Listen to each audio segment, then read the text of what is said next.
잡을 때마다 우리는 친북적인 정책과 법이 통과되었습니다.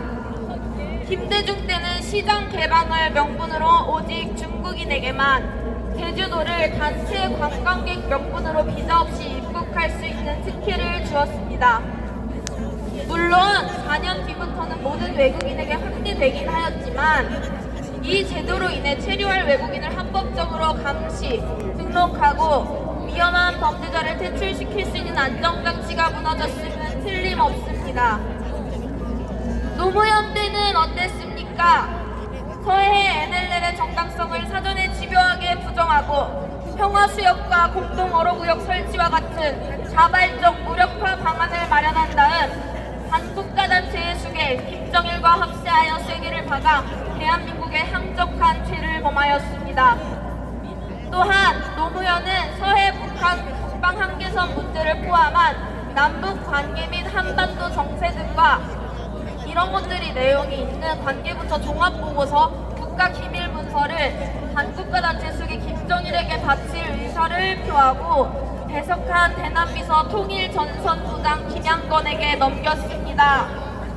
대놓고 국가기밀문서 유출이라는 간첩 반역질을 하고 있는데 배석한 자들 누구 하나 이를 제지하려 하지 않았다는 사실을 많은 국민들은 모르고 넘어가셨을 것입니다.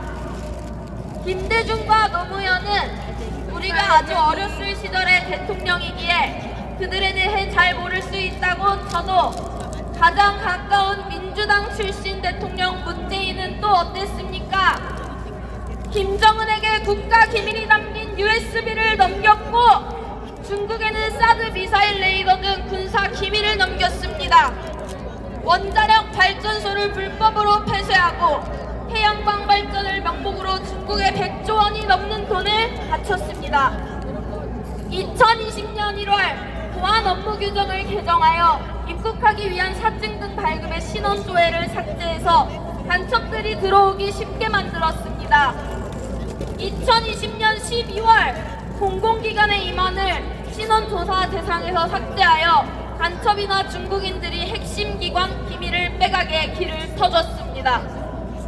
이외에도 친북 친중적인 정책이 너무너무 많지만 제가 가장 분노했던 정책은 바로 2030을 말려주기려는 정책이었습니다.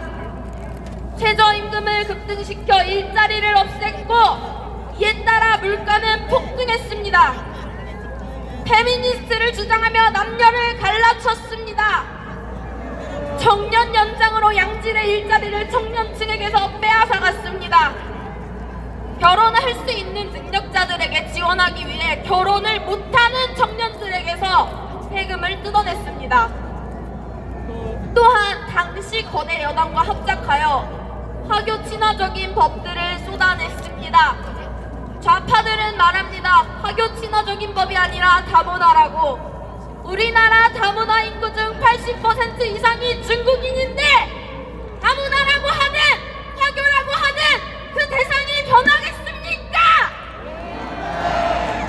화교가 우리나라에서 받는 혜택만 줄여도 국고가 이렇게까지 바닥나지는 않았을 것입니다. 노령연금, 실업급여, 정착지원금, 지방선거권은 물론이고 건강보험으로는 연 1조 1천억가량이 낭비되고 있습니다. 대학생 여러분, 중국인들에게 기숙사 우선 지원, 대학 입시 수시 특별전형 지원, 고액 등록금 장학금 지원, 대학 등록금 지원 등의 혜택이 있다는 점 여러분 알고 계십니까?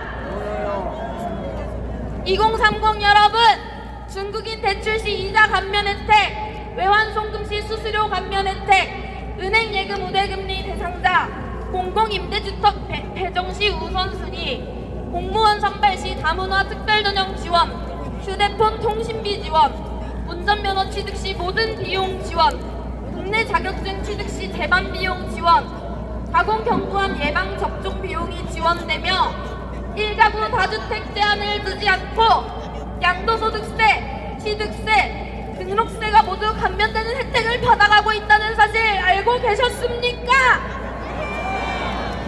신혼부부와 결혼을 앞두고 계신 국민 여러분, 중국인 결혼 비용 지원, 출산 시 모든 비용 지원, 출산 산모 도우미 지원,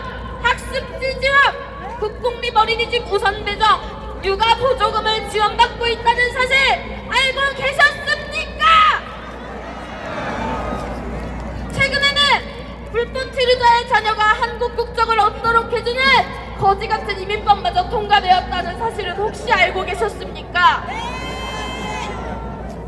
우리는 선조들의 피땀으로 일군 대한민국을 지키기 위해 부모 세대를 부양하고 자녀 세대를 위해 헌신해야 할 의무가 있습니다. 이를 위해 국고에 소득의 일부를 내는 것이 바로 세금입니다. 저는 국고노인과 소년소녀 가장 등 우리나라의 소외 계층에게 돌아갔어야 할 우리의 피 같은 세금이 이렇게 낭비되고 있다는 사실에 분노할 수밖에 없었습니다. 여러분, 아직도 현실이 보이지 않으십니까? 반대편 좌파 잘 들어! 너희들은 아직도 현실이 보이지 않는 거냐? 눈 감고 귀 막고 끝까지 그냥 그렇게 살아갈 거냐?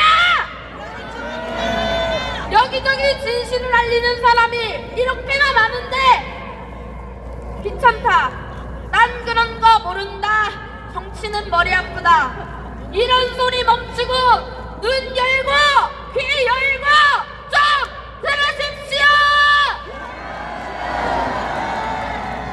우리가 지켜야 할 대한민국입니다. 맞습니다. 우리가 살아가야 할 세상입니다. 맞습니다. 지금의 대한민국은 선조들이 지켜온 자유가 있었기에 이토록 찬란하게 빛나는 나라가 될 수 있었음을 우리는 결코 잊어서는 안 될 것입니다. 맞습니다. 공산주의, 사회주의와 자유민주주의, 당신은 어느 나라에 살고 싶으십니까? 자유는 공짜가 아닙니다.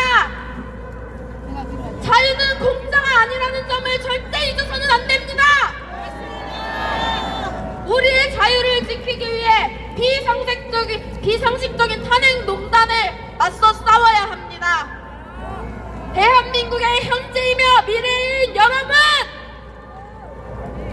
어르신들이 지켜주신 우리나라를 함께 살리기 위해 힘써주시기를 간곡히 부탁드립니다. 청년들이여 일어나라! 청년들이여 일어나라! 자유 대한민국 지키자! 자유 대한민국 지키자! 윤석열 대통령 지키자! 윤석열 대통령 지키자! 대통령 탄핵이 각하두는 기각된다고 해도 끝난 것이 아닙니다. 우리는 우리나라의 자유를 지키기 위해 반국가 세력을 모두